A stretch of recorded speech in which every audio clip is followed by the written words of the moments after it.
Alright, time to rub it down. Little Worcestershire sauce is one of my favorite television personalities likes to say.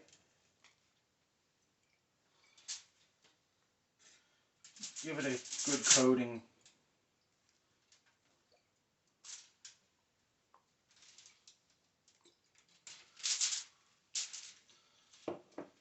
Something about me, this is probably because I am an Italian, I need to have garlic on everything.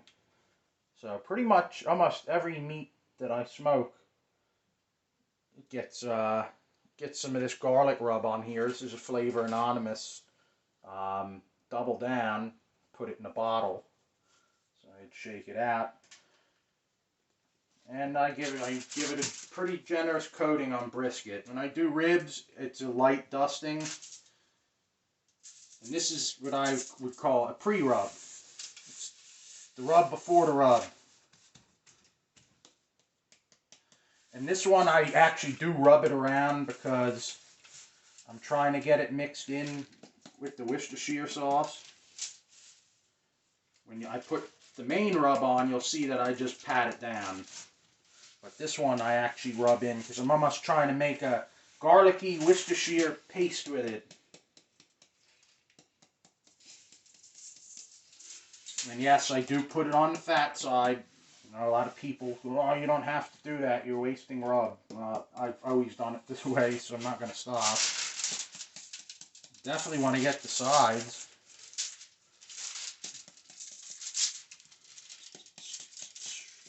Like I said earlier though, everybody has a different way of doing it. And unless they're cooking their steaks well done, their way ain't the wrong way necessarily. Every little nook and cranny. This was that piece that was sticking out earlier. Trimmed it down to where it's not crazy. This is Flavor Anonymous Pit Daddy American Tradition. This is a really good rub on brisket. And I did beef ribs with this too.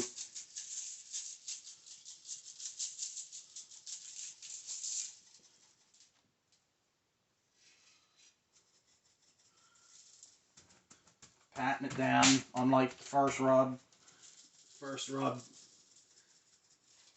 more of a trying to get that slurry of Worcestershire with the garlic.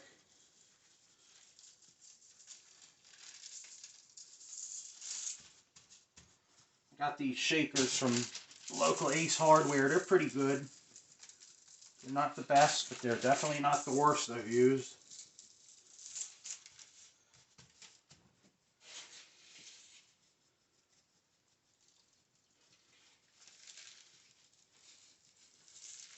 The one thing with brisket, and I'm sure people will argue with me on this, and this is especially true with the flat, you can't really have too much rub on it. You're slicing it. Your slice is only going to have a little perimeter of bark on it. Even if it's too salty, the inside of the brisket's not going to be salty unless you inject, which I don't typically inject. For whatever reason, every time I've injected, whether it's been a brisket or a pork shoulder or whatever, it usually turns out like dry. I don't know if I'm doing something wrong with it. And this is, I've been doing this like 9 years now. At least once a year I do some kind of injection, like, oh, maybe this one will work better. And I had one good time with a brisket where I did one and it came out really good. But I should just stick to brisket with the injections for when I do them. Because every time, I've never done a pork shoulder and have it turn out good with an injection. Sure, a lot of people are going to be mad at me for saying that, but that's okay.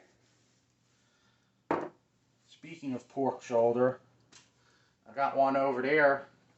I rubbed down yesterday with the main rubs. I'm going to throw a couple other rubs on there just to give it a little flavor, extra flavor. Again, now we're doing the exposed part, top of the brisket, or the meat side, whatever you want to call it,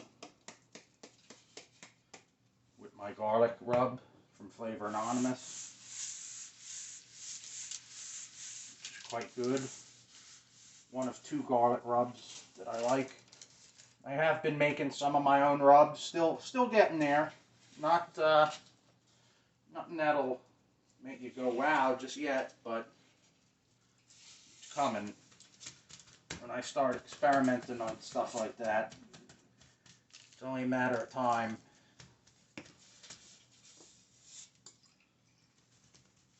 Alright, we got our little mixture here. Let's put the American tradition on.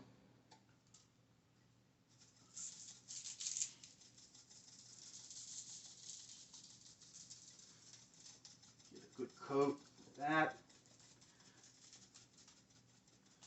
This stuff is good. It's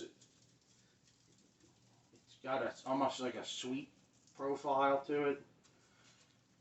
It's hard to describe, but I highly recommend trying it out. Those guys over there make good stuff.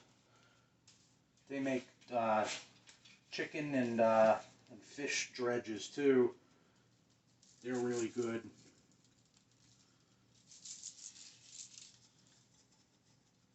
All right, I'd say that should be enough for now.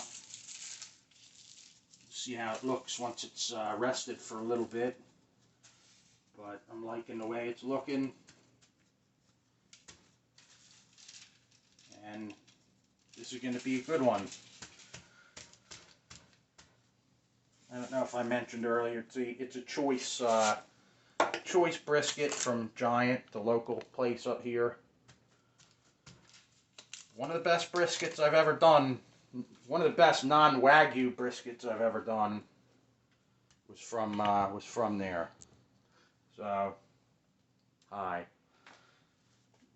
So, doesn't always have to be Wagyu, doesn't even always have to be prime. It's just got to taste good. Alright, that's it for now.